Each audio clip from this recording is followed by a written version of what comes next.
Assalamualaikum warahmatullahi wabarakatuh. Perkenalkan, nama saya Ridho Adi Chandra. Saya dari Prodi PBSI semester 1 dari kelas B. Saya di sini akan mempresentasikan mengenai resume buku saya yang berjudul Fonologi. Identitas buku.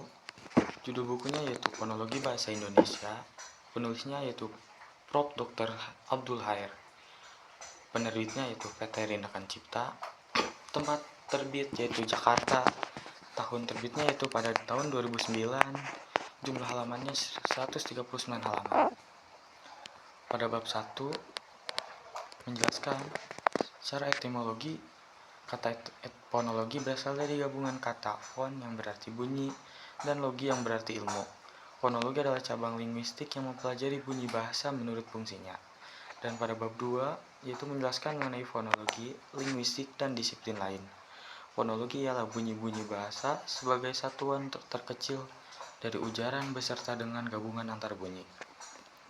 Dan selanjutnya pada bab 3 yang menjelaskan mengenai jenis-jenis fonetik. Fonetik adalah cabang kajian linguistik yang meneliti bunyi-bunyi bahasa tanpa melihat apakah bunyi-bunyi itu dapat membedakan makna kata atau tidak. Ada 3 macam fonetik, yaitu fonetik artikulatoris, fonetik akuistik, dan fonetik auditoris. Dan pada bab 4 mengenai transkripsi fonetik. Transkripsi fonetik adalah penulisan bunyi-bunyi bahasa secara akurat atau secara tepat dengan menggunakan huruf atau tulisan fonetik.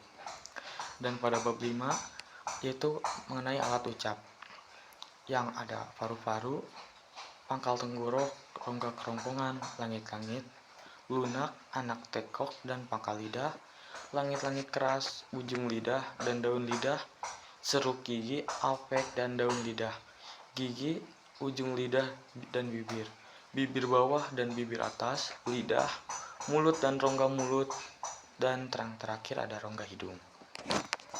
Dan pada bab 6 yaitu proses pembunyian. Dalam proses memproduksi bunyi, bahasa dapat dibagi atas 3 komponen, itu komponen subglotal, komponen laring, dan komponen supraglotal. Dan pada bab 7 yaitu jenis-jenis bunyi bahasa. Yang pertama ada bunyi vokal, konsonan, dan semivokal, bunyi oral dan bunyi nasal, bunyi bersuara dan bunyi tak bersuara, bunyi keras dan bunyi lunak, bunyi panjang dan bunyi pendek, bunyi tunggal dan bunyi rangkap, bunyi nyaring dan tak nyaring, yang terakhir ada bunyi ekspresif dan ingresif. Dan pada bab 8 yaitu mengenai bunyi vokal.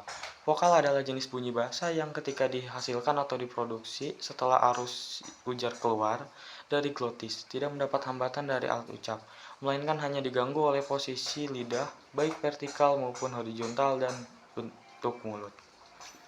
Dan bab 9 mengenai bunyi diptong. Diptong ada 3 jenis. Yang pertama ada diptong naik. Terjadi jika vokal yang kedua diucapkan dengan posisi lidah menjadi lebih tinggi daripada yang pertama. Dan yang kedua ada diptong turun.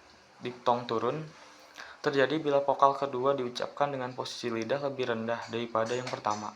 Dan yang terakhir ada diptong memusat, yaitu terjadi bila vokal kedua diacu oleh sebuah atau lebih vokal yang lebih rendah. Dan selanjutnya bab 10 yang mengenai bunyi konsonan. Bunyi konsonan adalah bunyi bahasa yang diproduksi dengan cara setelah arus ujar keluar dari glotis, lalu mendapat hambatan pada alat-alat ucap tertentu di dalam rongga mulut atau rongga hidung. Dan selanjutnya bab 11 yang mengenai unsur suprasegmental. Ada 4 jenis, yaitu yang pertama ada tekanan, yang kedua ada nada, yang ketiga ada jeda atau persendian, dan yang keempat ada durasi. Selanjutnya masuk ke bab 12 yaitu silabel atau suku kata. Silabel atau suku kata adalah satuan ritmis terkecil dalam suatu arus ujaran. Satu silabel biasanya melibatkan satu bunyi vokal atau satu vokal dan satu konsonan atau lebih. Dan selanjutnya masuk ke bab 13 yaitu fonem dan alofon. Fonem adalah satuan bunyi terkecil dalam suatu bahasa yang mampu membedakan makna. Selanjutnya masuk ke bab 14 yaitu fonem bahasa Indonesia. Ada 3 jenis fonem bahasa Indonesia. Yang pertama ada fonem vokal, fonem diptong, dan fonem konsonan. Dan masuk ke bab 15 mengenai realisasi fonem bahasa Indonesia. Ada 2 jenis, yaitu realisasi fonem vokal dan yang kedua adalah lafal fonem konsonan. Dan selanjutnya ke bab 16 mengenai gugus fonem dan deret fonem. Gugus fonem adalah dua buah fonem yang berbeda tetapi berada dalam sebuah silabel atau suku kata. Sedangkan deret vokal adalah dua vokal atau lebih yang muncul berurutan dalam satu kata tanpa terpisah oleh konsonan dan masih berada dalam satu kata. Selanjutnya masuk ke bab 17 mengenai distribusi fonem bahasa Indonesia. Ada letak atau beradanya sebuah fonem di dalam satu satuan ujaran yang kita sebut sebagai sebuah kata atau morfem. Selanjutnya masuk ke bab 18 mengenai perubahan bunyi atau fonem, yaitu ada akibat adanya artikulasi, akibat pengaruh bunyi lingkungan, akibat distribusi, dan yang terakhir ada akibat proses morfologi. Selanjutnya masuk ke bab 19 mengenai grafem fonem bahasa Indonesia. Grafem fonem bahasa Indonesia itu dibagi menjadi 3, yaitu yang pertama ada grafem fonem vokal, yang kedua ada grafem fonem diptong, yang ketiga ada grafem fonem konsonan. Selanjutnya masuk ke bab terakhir, yaitu bab 20 mengenai fonem, alofon, dan ejaan. Fonem adalah satuan bunyi terkecil dalam bahasa yang mampu membedakan makna. Alofon adalah variasi bunyi dari satu fonem yang tidak mengubah makna. Sedangkan ejaan adalah kaidah atau aturan penulisan bahasa yang mengatur cara menuliskan kata, huruf, tanda, huruf kapital, dan lainnya.